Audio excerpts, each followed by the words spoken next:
जय श्री हरि विष्णु भाई। आज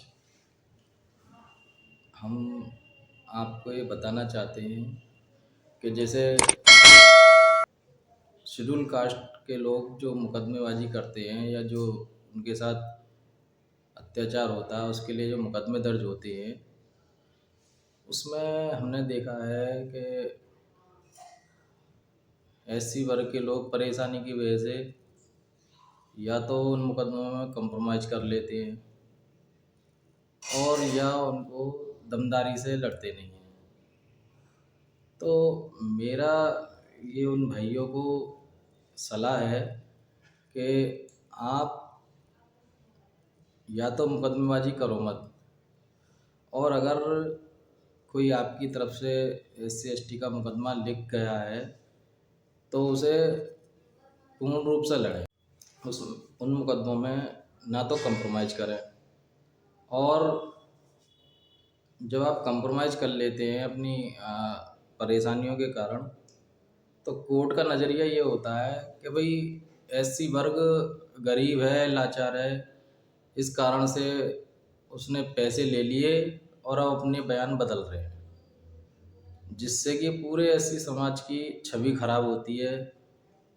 कई बार हमने देखा है कि जब थाने पे मुकदमेबाजी होती है तो आईओ खुद ही कह देता है, अरे कि भाई ये मुकदमा तो सिर्फ इस वजह से लिखाया जा रहा है कि ये मुकदमा लिख जाए, और बाद में कंप्रोमाइज़ की जब बात आएगी तो ले दे के आप लोग कंप्रोमाइज़ कर लेते हैं।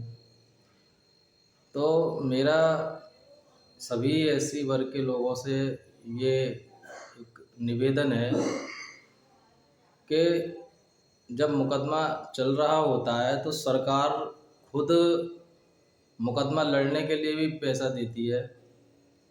और मैं आपको बता दूं कि अगर किसी भाई का वो पैसा अभी तक नहीं मिला है तो मुझसे आप संपर्क करिए, मैं आपको पूरा पैसा दिलवा सकता हूँ। और जब आपको खुद सरकार पैसा देती है मुकदमा लड़ने के लिए, तो मैं समझता हूँ कि कहीं भी पैसे की वजह से मुकदमे में कंप्रोमाइज़ या ढील ढाल नहीं होनी चाहिए, पूरी दमदारी से वो मुकदमा लड़ना चाहिए। और जो अधिकतर मुकदमों में कंप्रोमाइज़ हो जाने के कारण मुकदमों में सज़ा नहीं हो पाती, इससे आगे तक की छवि खराब होती है।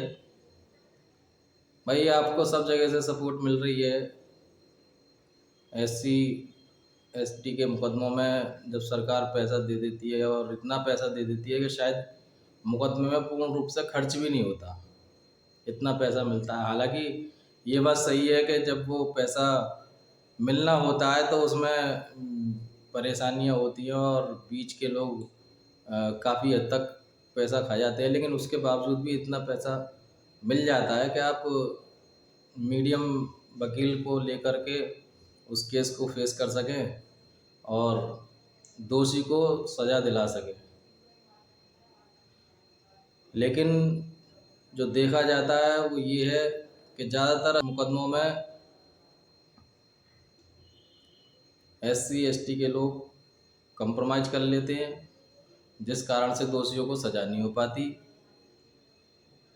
उसका नतीजा ये निकलता है कि आगे चल के फिर जो भी मुकदमे दर्ज होते हैं उसमें थाने से लेकर के कोर्ट तक नज़रिया ये रहता है कि भाई आपको आपका केस जो है जेन्युइन नहीं है, आपने मुकदमा सिर्फ इस लालच से कि भाई सरकार से पैसा मिल जाएगा, पार्टी से कंप्रोमाइज़ करेंगे तब पैसा मिल जाएगा।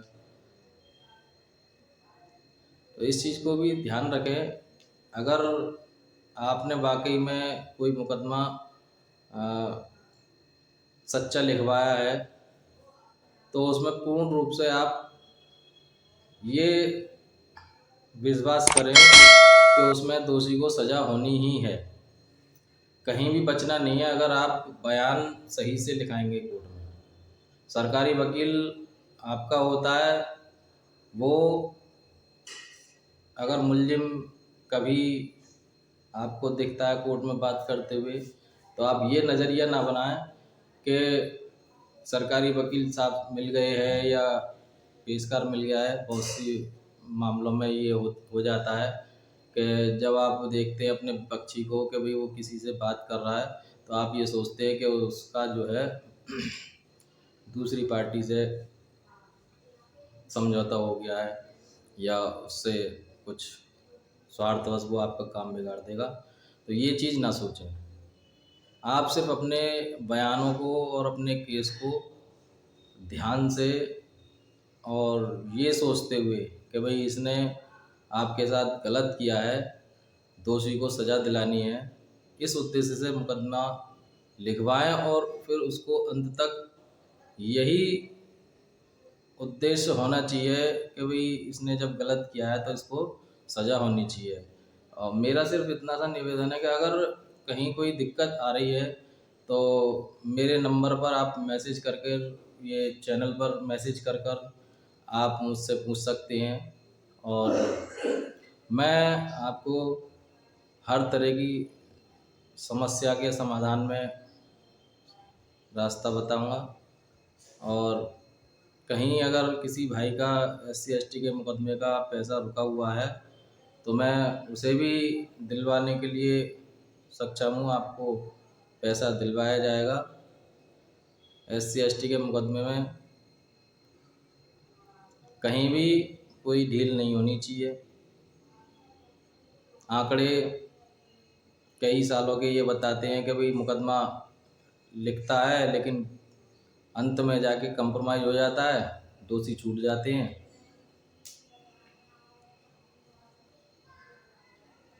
और किसी भी अधिवक्ता को जब आप नियुक्त करते हैं अपना मुकदमा लड़ने के लिए, तो सबसे ज़रूरी बात है कि उसको मेहनत के अनुसार उसकी फ़ीस दी जानी चाहिए। लेकिन होता क्या है कि इन मुकदमों में वादी जो होता है वो शुरू से यही कहते हैं सब गरीब हैं। भाई गरीब हैं उसका मतलब ये नहीं है कि कोई भी मेहनतकश वकील आपके लिए जेब से खर्च करेगा। सबसे ज़रूरी ये होता है मुनासिब फीस में काम होता है, और उस फीस को भी अगर आप नहीं देंगे तो कोई भी अधिवक्ता उसमें दिलचस्पी नहीं लेगा, जिस कारण आपका मुकदमा बिगड़ सकता है। तो आप अपने मुकदमे में किसी भी अधिवक्ता को नियुक्त करें सोच समझकर कि वही किस तरीके से काम करेगा। अपनी सिर्फ थोड़ी सी फीस बचाने के लिए मुकदमे को ख़राब ना हो, क्योंकि जब किसी को मेहनत के अनुसार फीस नहीं मिलेगी तो वो मैं नहीं समझता कि आपका काम प्रॉपर होगा। तो भाइयों, मेरा सिर्फ यही कहना है कि जब अगर आपने कोई मुकदमा SC ST का लगा दिया तो दिल से उसे अंत तक लड़ें, कंप्रोमाइज़ ना करें, उसके खिलाफ सही बयान देकर उसको सज़ा दिलाएं। अंत में ये होता है कि भाई वकील को दोष दे दिया जाता है, जबकि शुरुआत से कमी होती है वादी की। मुनासिब फीस ना देना, बयान सही ना देना, दूसरी पार्टी से कंप्रोमाइज़ कर लेना, ये सभी बातें SC ST के लोगों की छवि को ख़राब करने के लिए होती हैं, जिससे आगे जो मुकदमे लिखे जाने हैं उन मुकदमों में प्रशासनिक अधिकारियों का नज़रिया बिल्कुल विपरीत हो जाता है। इसलिए जब वाकई में समस्या होती है, बड़ी समस्या होती है, तो ये प्रशासनिक अधिकारी उस मुकदमे को सही से ट्रीट नहीं करते, और उसी का कारण है कि काफ़ी मुकदमे लिखने से रह जाते हैं, जांच में FR लग जाती है। नज़रिया जो प्रशासनिक अधिकारी का एक बार हो जाता है तो वो उसी हिसाब से आगे मुकदमों में अपनी कार्रवाई करते हैं। मैं इन्हीं शब्दों के साथ अपनी वाणी को विराम देता हूँ।